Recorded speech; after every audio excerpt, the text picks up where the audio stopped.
வணக்கம் நண்பர்களே, welcome to Tamil let's play fantasy YouTube channel. நம்ம யூடியூப் சேனலுக்கு இன்னைக்கு தான் முதல் முறையா வர்றீங்க அப்படின்னா மறக்காம சப்ஸ்கிரைப் பண்ணிட்டு வீடியோ பாருங்க. எல்லா மேட்சுக்கான ப்ரிவியூஸ் வீடியோஸும் நம்ம யூடியூப்ல கொடுத்துட்டு இருக்கோம்.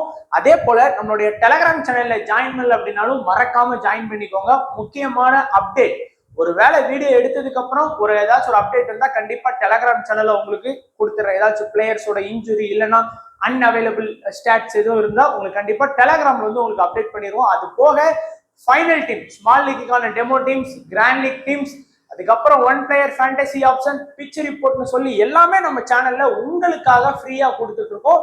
மறக்காம ஜாயின் பண்ணி சப்போர்ட் பண்ணுங்க. அதே போல நீங்க இன்னமும் ஃபேண்டசி எக்ஸ்11 ஆப்ல ஜாயின் பண்ணல அப்படின்னா நான் சொன்னதுக்காக ஒரு டைம் நீங்க ஜாயின் பண்ணி பாருங்க.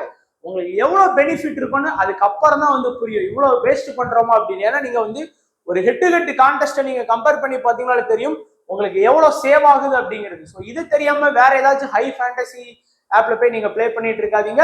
ஒரு டைம் நான் சொன்னதுக்காக ஜாயின் பண்ணி பாருங்க. இந்த மேட்சுக்கு உங்களுக்கு வந்து ஃப்ரீ கிவ் அவே கான்டெஸ்ட்லாம் கொடுத்துருக்காங்க. ஸோ அதை கூட நீங்க பயன்படுத்திக்கலாம். நீங்க வந்து ஆட் பண்ணி தான் பிளே பண்ண கிடையாது. வாட்டி பிளே பண்றீங்க அப்படின்னா ஆப்போட இன்டர்ஃபேஸ், அதோட ஸ்பீடு, அந்த பிளேயர்ஸோட போட்டோஸ் எல்லாம் உங்களுக்கு பிடிச்சிருக்கான்னு பாக்குறதுக்கு அந்த ஃப்ரீ கிவ் அவே கான்டெஸ்ட்டை சரியா பயன்படுத்திக்கோங்க. அது போக உங்களுக்கு ஜிஎஸ்டி, டிடிஎஸ் எல்லாமே ஃப்ரீ தான். ஸோ ஜாயின் பண்ணாதவங்க சீக்கிரமா எக்ஸ்11 ஆப்ல ஜாயின் பண்ணிக்கோங்க. இன்வெஸ்ட்மெண்ட் லீடர் போர்டு நமக்கு வந்து இந்த சீரீஸ்க்கு வந்து அவைலபிளா இருக்குது. அதுக்கப்புறம் பிச் ரிப்போர்ட் பார்த்துடலாமா? ஸோ உமன்ஸ் மேட்சுக்கான pitch reports WPL RCB versus Gujarat. எனக்கு ஆர்சிபி வின் பண்ணா ஓகே, போன வருஷம் கப்படிப்பாங்க நான் நினைச்சு கூட பார்க்கல, கனவுல கூட நினைச்சு பார்க்கல. ஆனா பழிச்சிருச்சு. இதெல்லாம் நடக்குமா நினைச்சனே, நடந்துருச்சே அப்படிங்கிற மாதிரிதான் ஆர்சிபி வந்து பாத்தீங்கன்னா கப் அடிச்சுட்டு. அதே போல இந்த வருஷமும் மென்ஸ் டீம், நம்ம Royal Challengers Bangalore RCB men's team வந்து கப் அடிக்குமா அடிக்காதா அப்படிங்கிறத கண்டிப்பா கமெண்ட் செக்ஷன்ல உங்களுடைய பதில்களை சொல்லிட்டு போங்க. ஏன்னா உங்களுக்கே தெரியும் நான் வந்து ஒரு மிகப்பெரிய ஆர்சிபி டீமோட ஃபேனு. அது விராட் கோலியா அப்படின்லாம் கிடையாது. ஆர்சிபி டீம் அப்படிங்கிறது வந்து எனக்கு வந்து ரொம்ப ரொம்ப ரொம்ப ரொம்ப பிடிக்கும். ஸோ அட்லீஸ்ட் ஒரு டைமாச்சும் கப் அடிச்சிட மாட்டாங்களா அப்படின்னு. இந்த வருஷம் பிபிஎல் பாத்தீங்க அப்படின்னா ஹோபர்ட் இத்தனை வருஷமா பிபிஎல் ஆனாங்க. ஆனா இந்த வருஷம் தான் அவங்களுடைய கனவு வந்து நிறைவேறி இருக்கு. பிபிஎல் இந்த வருஷம் ஹோபர்ட் ஹரிகேன்ஸ் தான் வந்து சாம்பியன்ஸ் அடிச்சாங்க. இத்தனை வருஷம் அடிக்காத வாட்டி அடிக்கிறாங்க. அதே போல இத்தனை வருஷம் அடிக்காத ஆர்சிபி இந்த வாட்டி அடிச்சா எனக்கு ரொம்ப ரொம்ப சந்தோஷம். பார்ப்போம், உமன்ஸ் டீமும் அடிச்சா ஓகே. பட் இப்போ பிச் ரிப்போர்ட் பாத்தீங்கன்னா இந்த பிச் கிரிக்கெட், அதே போல உமன்ஸ் இதுல வந்து நம்ம வந்து டீம் போடும்போது நிறைய இது இருக்கு. ஸோ அதெல்லாம் நம்ம ஒவ்வொன்றா பார்ப்போம். ஃபர்ஸ்ட் பிச் ரிப்போர்ட் பாத்தீங்கன்னா இது வந்து பொதுவா இந்த இந்தியாவில் இருக்க பிச்சு தான். அதுக்கப்புறம் வந்து பாத்தீங்கன்னா இந்த ஸ்டேடியம் வந்து பாத்தீங்க அப்படின்னா போத் பேட்டர்ஸ் அண்ட் பவுலிங் ரெண்டுக்குமே சப்போர்ட் பண்ணும் அப்படின்ட்டு இருக்காங்க. நீங்க பேட்டிங்க்கு சப்போர்ட் பண்ணும் அப்படிங்கறதுனால ஐயோ அப்போ ஒரு 200+ வருமோ, ஐயோ ஒரு 180+ வருமோ, ஐயோ ஒரு 160+ வருமோ அப்படிலாம் நினைக்காதீங்க. 150+ வந்தாலே சொல்றதுக்கு ஒண்ணும் இல்லை.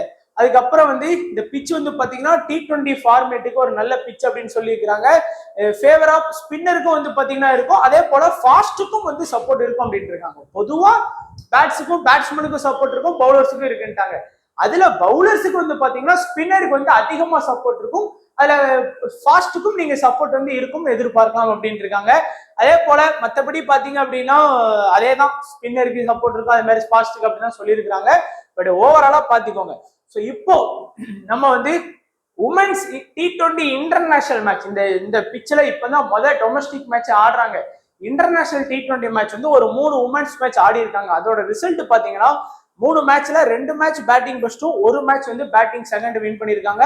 0ல இருந்து 150க்குள்ள 6 இன்னிங்ஸ், மொத்தமே 3 மேட்ச் 6 இன்னிங்ஸ். அதுவே 150க்குள்ளதான் 3 இன்னிங்ஸ். இதுக்கு மேல 150+ போகவே இல்லை. ஹையஸ்ட் ஸ்கோரே 143, லோ ஸ்கோர் 88. நான் சொன்னேன்ல உமன்ஸ் மேட்ச்ல 150 வந்தாலே அது ஒரு பெரிய ஸ்கோர். நம்ம மென்ஸ்ல 200 150 அடிச்ச மாதிரி. ஏன்னா அவங்க வந்து அவ்வளவுதான் அடிப்பாங்க, அதனால அதை தெரிஞ்சுக்கோங்க. அதுக்கு போக ஸோ இப்போ வந்து 2 டீமோட பாசிபிள் 11 இருக்கு. இப்ப நான் சொல்ல வேண்டியது உங்களுக்கு என்னன்னா, இந்த men's cricket, test, ODI, T20 எல்லா இதையும் வந்து உங்க மைண்ட்ல இருந்து தூக்கி எழுதி போட்டுருங்க.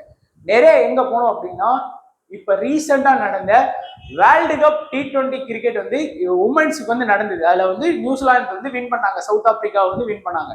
ஸோ அதுதான் உங்க மைண்டுக்கு வரும். ஏன்னா அந்த லீக்கை பொறுத்த வரைக்கும் நீங்க போய் பாத்தீங்கன்னா உமன்ஸ் லீக்னா அதுதான் ஒரு பெஸ்ட் எக்ஸாம்பிளா இருக்கும். ஏன்னா நீங்க பாத்தீங்கன்னா ஃபுல் அண்ட் ஃபுல் வந்து பவுலர்ஸ் தான் அந்த லீக்ல வந்து ஃபுல் டாமினேட் பண்ணியிருப்பாங்க.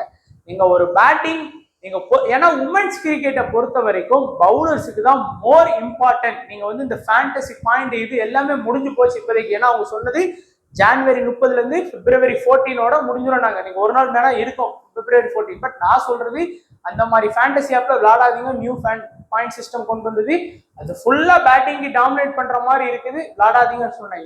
அதனாலதான் எக்ஸல்ல வேணா பர்டிகுலரா உங்களுக்கு சொன்னேன். இந்த லீக்கை பொறுத்த வரைக்கும் நீங்க எவ்வளவுக்கு எவ்வளவு உமன்ஸுக்கு வந்து உமன்ஸ் லீக்ல பவுலர்ஸுக்கு இம்பார்ட்டன்ஸ் ஆல்ரவுண்டர்ஸ் கொடுக்குறீங்களோ அவ்வளவுக்கு எவ்வளவு உங்களுக்கு நல்லது.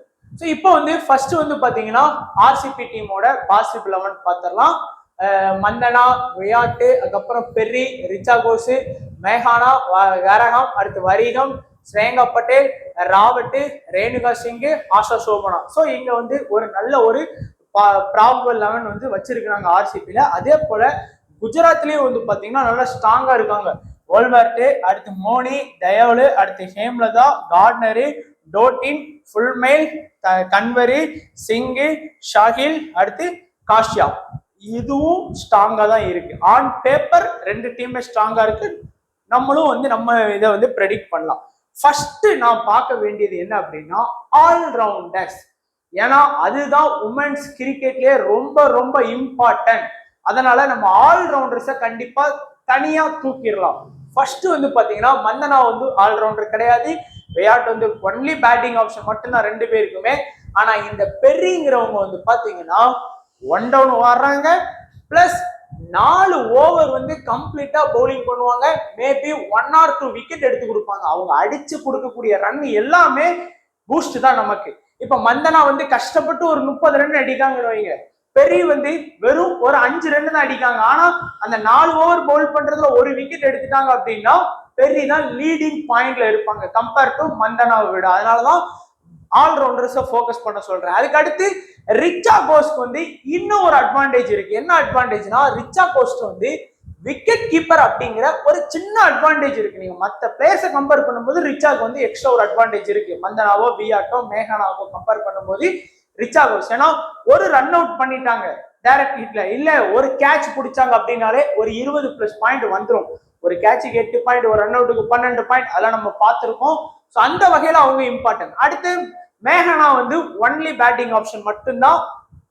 அதுக்கு அடுத்தபடியா ஹரஹம் பொறுத்த வரைக்கும் ஆஸ்திரேலியால நம்ம பிபிஎல் நடந்தது ஹோபர்ட் ஹரிகேன்ஸ்ல, அவங்க எல்லா மேட்சுமே சூப்பரா அவங்களுடைய ஆவரேஜ் ஃபேண்டசி பாயிண்ட் தான் நான் சொல்றேன். இவ்வளவு ரன் அடிப்பாங்க, இவ்வளவு விக்கெட் எடுப்பாங்கன்னு சொல்ல, பட் கண்டிப்பா அவங்க வந்து 3 ஓவர் பவுல் பண்ணுவாங்க, பிளஸ் பேட்டிங் பேக்கப்பும் இருக்குது. 6th இருக்கிறாங்க நேம்.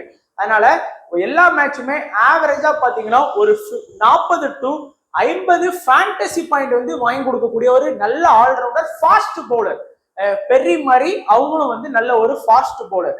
அடுத்து வரேகமும் வந்து சூப்பரான ஒரு spin bowler, main spinner. Australia டீம்ல ஆடுவாங்க. அது போக அவங்க வந்து பிபிஎல் இதெல்லாம் சூப்பரா ஆடி கொடுத்துருக்காங்க. இந்த ரீசெண்ட் டைம்ஸ்ல பயங்கர ஃபார்ம்ல இருந்தாங்க. அவங்க கிட்ட 3ல இருந்து 4 ஓவர் வரைக்கும் நீங்க எதிர்பார்க்கலாம். சில டைம்ல பேட்டிங் பண்ணி ஒரு 15ல இருந்து 20 ரன் கூட அடிச்சு கொடுப்பாங்க. ஸோ அதனால இந்த 4 ஆல்ரவுண்டர்ஸ் யாரெல்லாம் பார்த்தோம் அப்படின்னா நீங்க இம்பார்ட்டன்ஸ் கொடுக்க வேண்டியது பெர்ரி, அதுக்கப்புறம் ரிச்சா கோஸ்க்கு வந்து கொஞ்சம் கம்மியா கொடுத்துக்கோங்க. அடுத்து கரஹம், அடுத்து வந்து வரிகம். இந்த 4 பேருக்கும் நீங்க கவனமா பார்க்க வேண்டியதா இருக்குது. அதே போல நீங்க குஜராத்ல வந்து ஆல்ரவுண்டர்ஸ் அப்படின்னு எடுத்துக்கிட்டீங்கன்னா ஃபர்ஸ்ட் என்னால உறுதியா சொல்லக்கூடிய ஆல்ரவுண்டர் வந்து கார்ட்னர். இது இருக்கிறதுல உமன்ஸ்ல ஒரு பெஸ்ட் ஆல்ரவுண்டர் அப்படின்னு சொல்லலாம். ஏன்னா கம்ப்ளீட்டா 4 ஓவர் பவுலிங் பண்ணி 1 or 2 விக்கெட் எடுப்பாங்க, பிளஸ் பேட்டிங்கும் சூப்பரா ஆடி கொடுக்கக்கூடிய ஒரு பெஸ்ட் ஆல்ரவுண்டர் ஆஸ்திரேலியன் பிளேயர். அதனால அவங்களை ட்ரை பண்ணுங்க. அதுக்கப்புறம் டென்ட்ரா டோட்டின் வெஸ்ட் இண்டீஸ் பிளேயர். ஆனா கார்ட்னர் வந்து ஸ்பின்னர், இந்தியா பிச்சில் ஸ்பின்னுக்கு தான் சப்போர்ட் பண்ணும். அப்படிங்கும்போது அவங்களுக்கு நல்ல இம்பார்ட்டன்ஸ் கொடுக்கணும். ஆனா ரெண்டா டோட்டின் வந்து நல்ல ஒரு பேட்டர். நம்ம பிபிஎல் இப்போ WBL கூட ஆடினாங்க. அது போக நம்ம ரீசெண்டா இப்போ India women's versus West Indies உமன்ஸ்லயும் நல்லா ஆடி இருக்கிறாங்க. ஏன்னா 4 ஓவர் பவுலிங் பண்ணுவாங்க. ஆனா இவங்க வந்து ஃபாஸ்ட் பவுலர், பிளஸ் நல்ல எக்ஸ்பீரியன்ஸ் பிளேயர் அப்படின்னு சொல்லலாம். அதுக்கு அடுத்தபடியா பாத்தீங்கன்னா இந்த டீம்ல சொல்ற லெவலுக்கு பெரிய ஆல்ரவுண்டர்ஸ் இல்லை. ஏன்னா ஹேம்லாதான் பவுல்லாம் ஸ்வேரா பவுல் பண்ணுவாங்களான்னு தெரியல. ஏன்னா அவங்க டீம் ஆல்ரெடி வந்து பாத்தீங்கன்னா 6 ஆப்ஷன் இருக்கு. 7வது ஆப்ஷன்ல தான் ஹேம்லதா வராங்க. அதனால இம்பார்ட்டன்ட் அப்படின்னு பாத்தீங்கன்னா நீங்க இம்பார்ட்டன்ஸ் கொடுக்க வேண்டியது கார்னர் அண்ட் ட்ரெண்டா டோட்டின். இங்க பாத்தீங்க அப்படின்னா பெர்ரி வேணா நீங்க வந்து மோனிக்கு வேணா இம்பார்ட்டன்ஸ் எடுத்துக்கலாம். ஏன்னா விக்கெட் கீப்பர் ஆப்ஷன்ல மோனி தான் நிற்பாங்க. ரிச்சா கோஸ், வேரகம், இந்த 4, 5, 6, 7 இந்த 7 பிளேயர்ஸையும் உங்க டீம்ல நீங்க மேக்சிமம் வந்து பாத்தீங்கன்னா மஸ்ட் பிக் ஆப்ஷன் அப்படின்னு நான் சொல்லுவேன். நீங்க கிராண்ட் லீக் போட்டாலும் சரி, மினி லீக் போட்டாலும் சரி, ஏன் ஸ்மால் லீக் விளையாண்டாலும் சரி, இந்த 7 பேரையும் மிஸ் பண்ணிடாதீங்க. அடுத்ததை நம்ம பார்க்கக்கூடியது பவுலர்ஸ். ஏன்னா பவுலர்ஸ் தான் ரொம்ப இம்பார்ட்டன்ட். பேட்டிங்கா பவுலிங்கான்னு கேட்டீங்கன்னா என்ன பொறுத்த வரைக்கும் நான் பவுலிங் தான் சொல்லுவேன். அதுல பாத்தீங்க அப்படின்னா ஸ்ரேயங்கா பட்டேல் 4 ஓவர் போலிங் பண்ணி மினிமம் உங்களுக்கு ஒரு விக்கெட் எடுத்துருவாங்க. இப்போ ஒருவேளை நீங்க ஸ்ரேயங்கா பட்டேலுக்கு பதிலாக நீங்க வந்து மேகனாவை சூஸ் பண்ணலாம் நினைச்சீங்கன்னா அது வேஸ்ட். ஏன்னா மேகனா கஷ்டப்பட்டு 30+ ரன் அடிச்சாதான் ஸ்ரேயங்கா பட்டேலை பீட் பண்ண முடியும். அதனால நான் ஸ்ரேயங்கா பட்டேலை தாராளமா நம்புவேன். அதே போல ராவட்ங்கிற பிளேயர் வந்து பாத்தீங்கன்னா நல்ல யங் டேலண்டட் பிளேயர். ஆனா ஒரு மெயின் ஸ்பின்னர் ஆப்ஷன்ல இருக்கிறாங்க. ஆர்சிபிக்கு நல்ல விலை கொடுத்து வாங்கினாங்க, 1 கோடி ரூபாய் கிட்ட வாங்கினாங்க. மினிமம் நீங்க வந்து ஒரு விக்கெட் அவங்க கிட்ட எதிர்பார்க்கலாம். அடுத்து ரேணுகா சிங் வந்து ஒரு ஃபாஸ்ட் போலர். இந்தியா டீம்ல அவங்க தான், இந்தியா T20 கிரிக்கெட்ல அவங்க தான் இனிஷியல்ல அட்டாக் பண்ணுவாங்க. அப்போ ஆர்சிபிலையும் சொல்ல வேணாம், அவங்க தான் initial attacker plus death attacker. Minimum 1-2 wicket எதிர்பார்க்கலாம். அதே போலதான் ஷோபனாவும் இந்தியா ஸ்பின்னர், நல்ல ஒரு விக்கெட் டேக்கிங் போலர். மினிமம் நீங்க ஒரு விக்கெட் எதிர்பார்க்கலாம். அதனால இந்த 4 ஸ்பின்னருக்குமே நீங்க இம்பார்ட்டன்ஸ் கொடுக்கலாம். அதுல பாத்தீங்க அப்படின்னா ஃபர்ஸ்ட் இம்பார்ட்டன்ட் வந்து ரேணுகா சிங், 2வது ஸ்ரேயங்கா பட்டேல், 3வது ஷோபனா. இந்த ராவட்டை வேணா கொஞ்சம் மேபி நீங்க வந்து ஸ்கிப் பண்ணிக்கலாம். ஏன்னா அவங்க புது பிளேயர் அப்படிங்கிறதுனால. ஸோ ஸ்பின்னரை பொறுத்த வரைக்கும் ஸ்ரேயங்கா பட்டேல், ஃபாஸ்ட்ல ரேணுகா சிங், ஷோபனா, இந்த 3 பேரையும் கொஞ்சம் கவனமா பாருங்க. அடுத்து பேட்டிங்ல கண்டிப்பா மந்தனா இல்லாம நீங்க வந்து ஸ்மால் லீக் டீம்ல போட முடியாது. ஏன்னா 100 பேர் இப்போ ஸ்மால் லீக் விளையாடுறாங்கன்னா அதுல 99 பேர் வந்து மந்தனாவை எடுப்பாங்க. மந்தனா இன்னைக்கு 100 ரன் அடிச்சாலும் பிரச்சனை இல்லை, டக் அவுட்ல போனாலும் பிரச்சனை இல்லை. ஏன்னா நீங்களும் உங்க ஆப்போனன்ட் கண்டிப்பா டீம்ல எடுத்து வச்சிருப்பீங்க. அதனால மந்தனாவை பத்தி ஒரு இல்லை. வியாட்டை பொறுத்த வரைக்கும் ஆடிக்கு ஒரு நாள், அமாவாசைக்கு ஒரு நாள், அந்த மாதிரி அடிச்சு கொடுக்கக்கூடிய ஒரு பிளேயர். ஒரு நாள் அடிச்சாங்கன்னா இன்னொரு நாள் அடிக்க மாட்டாங்க, அடுத்த நாள் அடிப்பாங்க. அப்படிப்பட்ட பிளேயர் தான் வியாட்டு. ஸோ அதுவும் இந்தியா கிரவுண்ட் வந்து ஃபாரின் பிளேயர் ஆடுறதுங்கிறது கொஞ்சம் கஷ்டம் தான் எனக்கு தெரிஞ்சு. மேபி ஒரு 25-30 ரன் வேணா அடிச்சு கொடுக்குற வாய்ப்பு இருக்கு. அதே போல மேகனா வந்து 2024 அவங்களுடைய ஆவரேஜ் பாத்தீங்கன்னா 30+ ரன் வச்சிருக்கிறாங்க. அதையும் கொஞ்சம் நோட் பண்ணிக்கோங்க. ஸோ அதே போல இந்த நம்மளுடைய டீம் குஜராத்தை பாத்தீங்க அப்படின்னா பவுலிங் ஆப்ஷன் வந்து செம ஸ்ட்ராங்கா இருக்கு. ஏன்னா Kanwar minimum wicket taking bowler plus 4 over complete பண்ணக்கூடிய பவுலர், ஒரு ஸ்பின்னரு, அதுக்கப்புறம் வந்து சிங்கு மினிமம் 4 ஓவர் பவுலிங் பண்ணக்கூடிய பிளேயர், ஒரு நல்ல ஒரு ஃபாஸ்ட் அட்டாக்கரா இருக்கிறாங்க. அதே போல ஷாகிலும் வந்து 4 ஓவர் பவுல் பண்ணுவாங்க, ஒரு நல்ல ஒரு ஃபாஸ்ட் அட்டாக்ல இருக்காங்க. அடுத்து காஷ்யாப் வந்து 2 ஓவர் வரைக்கும் பவுல் பண்றதுக்கு வாய்ப்புகள் இருக்குன்னு எனக்கு தோணுது. 2 ஓவர்ல 3 ஓவர் பவுல் பண்ணுவாங்க. ஒரு மெயின் ஸ்பின்னர் ஆப்ஷன்ல இருக்கிறாங்க. ஏன்னா அவங்களுக்கு ஆல்ரெடி வந்து பாத்தீங்கன்னா கார்ட்னர் வந்து 4 ஓவர், டோட்டின் வந்து 2 ஓவர், கன்வர் 4 ஓவர், மேனா 4 ஓவர், இவங்க 4 ஓவர்னா கூட இவங்க 2 ஓவர் பவுல் பண்றதுக்கு வாய்ப்பு இருக்கும். ஸோ உங்களுக்கு வந்து கரெக்டா வந்துடும்.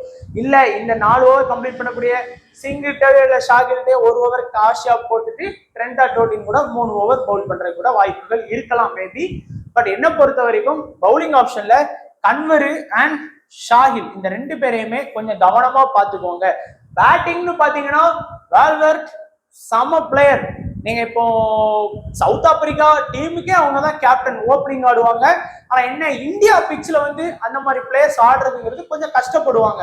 அதனாலதான் நம்ம வந்து கொஞ்சம் அவங்களை பார்க்க வேண்டியதா இருக்கு. அடுத்து மோனியை பத்தி நம்ம சொல்லியாச்சு, பேட்டிங்லாம் பயங்கர ஃபார்ம்ல ஆடிட்டு இருக்கிறாங்க, பிளஸ் விக்கெட் கீப்பிங் ஆப்ஷன் இருக்கு. தயால் வந்து இப்பதான் வந்து ரீசெண்ட் டைம்ஸ்ல செஞ்சுரிலாம் அடிச்சாங்க இந்தியா ஓடிஐ கிரிக்கெட்ல. பட் ஒரு டீசென்டான ஒரு பேட்டர்னு சொல்லலாம். ஹேம்லதா நம்ம ஆள் தான். ஸோ வந்து ஓரளவுக்கு வந்து பாத்தீங்கன்னா ஆடக்கூடிய ஒரு பிளேயர். சில டைம்ல பவுலிங் பண்ணுவாங்க, பட் ஆவரேஜ்னு பாத்தீங்கன்னா ஒரு 20-25 ரன் வச்சிருக்காங்க. மற்றபடி நம்ம எல்லாருமே பார்த்தாச்சு. இந்த ஃபுல் மைல் வந்து பேக்கப் பேட்டர் தான் அவங்களுக்கு. ஸோ தேவைப்பட்டா ஆடுவாங்க, அதுவும் ரொம்ப லோவா தான் அவங்க இறக்குறாங்க. லாஸ்ட் சீசனும் அப்படிதான் பண்ணாங்க. ஸோ இப்போ ஒரு ஸ்மால் லீக் டீம் அப்படின்னு பாத்தீங்கன்னா இந்த மாதிரி நீங்க வந்து கிரியேட் பண்ணலாம். விக்கெட் கீப்பிங் ஆப்ஷன்ல நான் வந்து மோனிக்கு தான் இம்பார்ட்டன்ஸ் கொடுத்துருக்கேன். But Richa Ghosh also important. Recent டைம்ஸ்ல இப்போ இந்தியா வர்சஸ் வெஸ்ட் இண்டீஸ் சீரீஸ்ல அவங்க நல்லா பெர்ஃபார்ம் பண்ணி கொடுத்தாங்க.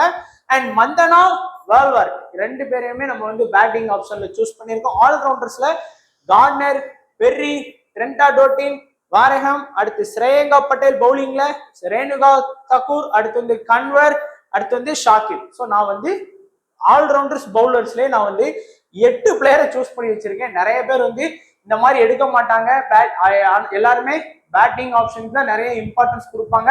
பட் உமன்ஸ் மேட்ச்ல அந்த பழைய ஃபேண்டசி சிஸ்டம் இருக்கக்கூடிய ஆப்ல நீங்க வந்து ஆல்ரவுண்டர்ஸ் அண்ட் பவுலர்ஸ்க்கு இம்பார்ட்டன்ஸ் கொடுத்தீங்கன்னா கண்டிப்பா வின் பண்ண முடியும்ங்கிறது என்னுடைய கருத்து.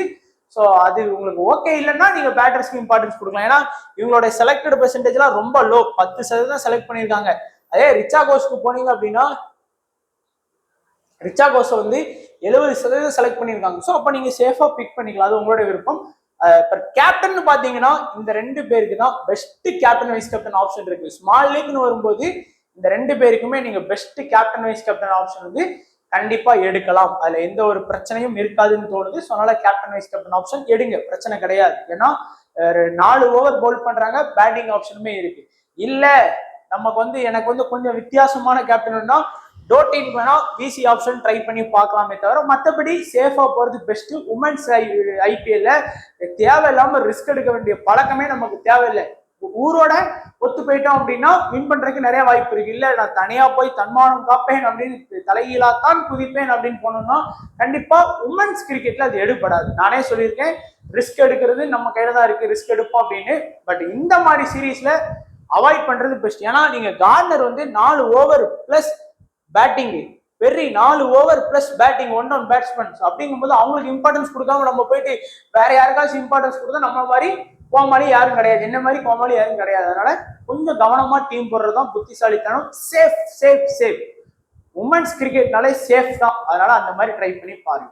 ஸோ வீடியோ கண்டிப்பா பிடிச்சிருக்குன்னு நினைக்கிறேன். பிடிச்சிருந்தா லைக் பண்ணுங்க. உங்களுடைய ஃப்ரெண்ட்ஸ் யாராச்சும் ஃபேண்டசி விளையாண்டாங்கன்னா உங்களுக்கு ஷேர் பண்ணுங்க. மறக்காம யூடியூப் சேனலை சப்ஸ்கிரைப் பண்ணிட்டு வீடியோ பாருங்க நண்பா. சப்போர்ட் பண்ணுங்க, மிஸ் பண்ணிடாதீங்க வரக்கூடிய எல்லா அப்டேட்டையுமே. ஸோ கண்டிப்பா ஆர்சிபி இந்த மேட்ச் வின் பண்ணுவாங்க இல்லையான்னு கமெண்ட் செக்ஷன்ல சொல்லிட்டு போங்க.